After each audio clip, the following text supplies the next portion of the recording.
Nous, les Africains, des fois, on est un peu paranoïaques. Pourquoi est-ce que je vous dis ça? Aujourd'hui, on a beaucoup de gens qui cessent leurs projets, qui arrêtent leurs projets ou en tout cas qui ont échoué. Et parce qu'ils ont échoué, ils aiment bien accuser la famille. C'est la famille qui a fait que on m'a marabouté, on m'a fait ça, on m'a tiré une balle dans le cœur. Oui. Je ne dis pas que ça n'existe pas. Ça fait partie de la culture africaine depuis la nuit des temps de, essayer de freiner, bloquer, stopper les gens par le biais de l'occulte, par le biais de, effectivement, la sorcellerie et tout ce que vous connaissez. Ça existe. Ou même parfois, même la jalousie des gens peut t'atteindre au point où ton projet est bloqué. Mais si tu penses trop à ça et que tu l'as trop mentalisé, toi-même, tu es en train d'ouvrir une porte pour que les gens puissent mieux t'attaquer. Donc, il faut en avoir conscience. C'est une réalité. Ça fait partie de notre équilibre, de notre histoire, de notre culture africaine. Ces choses-là, elles existent réellement, mais je pense qu'il ne faut pas en faire une obsession. Parce que le jour où tu en fais une obsession, c'est toi-même qui te rends finalement esclave de ça. Et je pense aussi qu'il ne faut pas ouvrir notre tête là, sortir notre cerveau d'entrepreneur et le déposer et mettre absolument tout sur le compte de la sorcellerie, sur le compte de la jalousie. Et c'est malheureusement ce qu'on a tendance à faire. Dès que quelque chose ne marche pas, ne fonctionne pas, ah je sais que c'est de la faute d'un tel, ah je pense qu'on m'a travaillé, ah je pense qu'on m'a fait ça, ceci, cela. Et ça nous déresponsabilise et puis ça affaiblit aussi notre capacité d'analyse.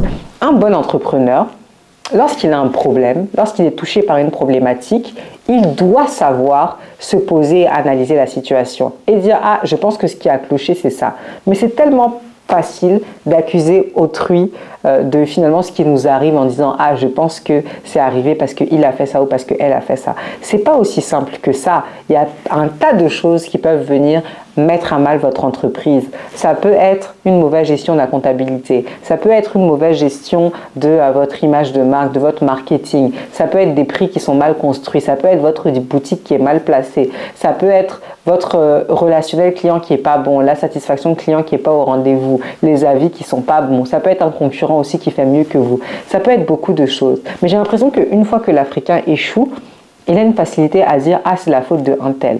Parce que ça nous déresponsabilise en tant qu'entrepreneur. Et ça nous décharge de faire le travail de chercher d'où viennent réellement les problèmes. Qu'est-ce que j'ai mal fait?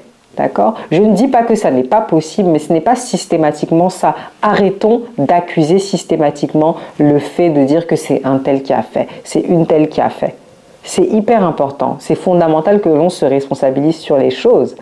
Ensuite, oui, il faut se préparer aussi sur le plan spirituel à ça. Comment est-ce qu'on se prépare? Il faut prier, tout simplement. Prier pour que ça ne vous atteigne pas.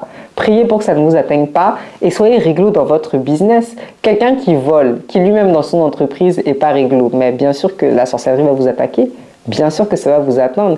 Mais si tu travailles avec l'amour de Dieu, si tu travailles avec les règles de Dieu aussi, parce que Dieu a donné des règles en affaires par rapport à la gestion de l'argent, la gestion commerciale, etc. Si tu travailles avec les règles de Dieu et qu'en plus de ça, tu pries, même si ça t'arrive là, ça ne va pas t'abattre comme ça abat certaines personnes. Parce que déjà, si tu as le mindset, tu as le moral pour te dire que ok, ça m'est arrivé, mais je vais me relever, ce sera beaucoup plus facile. Mais si tu es quelqu'un de défaitiste ou si tu n'es pas quelqu'un de spirituel, dès que ça va t'atteindre, toi tu vas tomber dans les bas-fonds, on ne va même pas pouvoir te ramasser. D'accord ? Donc c'est fondamental de se protéger contre ça sur le plan spirituel, de ne pas mettre tout sur la faute de ça. Ah, c'est telle cousine, ah, c'est tel cousin, ah, c'est la belle-mère, ah, c'est ceci, c'est cela. Des fois, les gens même s'en foutent de vous. Ils ne connaissent même pas votre activité, ils ne savent pas ce que vous faites. D'accord? Et pareil, lorsque vous décidez d'entreprendre, vous allez vous cacher dans un trou où vous allez faire en sorte que personne ne sache que vous êtes derrière cette activité-là. Pourquoi pas? Mais il ne faut pas non plus faire ce que j'appelle de l'anti-jeu. Une entreprise a besoin de visibilité, il faut la mettre en visibilité, il faut faire de la publicité. Et vos premiers clients seront forcément votre entourage. Donc si vous vous cachez d'une certaine façon, vous allez plus attirer les curieux qu'autre chose. Donc ce que moi je vous conseille et je vous recommande de faire, c'est de prier fort, d'avancer sans vous poser de questions, de faire du mieux que vous pouvez, de respecter les règles de Dieu en business, c'est très important. N'est-ce pas? Et si ça vous arrive de toujours relativiser, de toujours croire au fait que Dieu peut vous relever, parce que si vous ne croyez pas au fait qu'il peut vous relever, il ne va jamais vous relever. Si vous pensez que Dieu n'a pas la capacité de vous relever, il va vous montrer c'est quoi vous laisser tomber. Et puis là, vous allez vous dire, ah, peut-être que j'aurais dû croire en lui.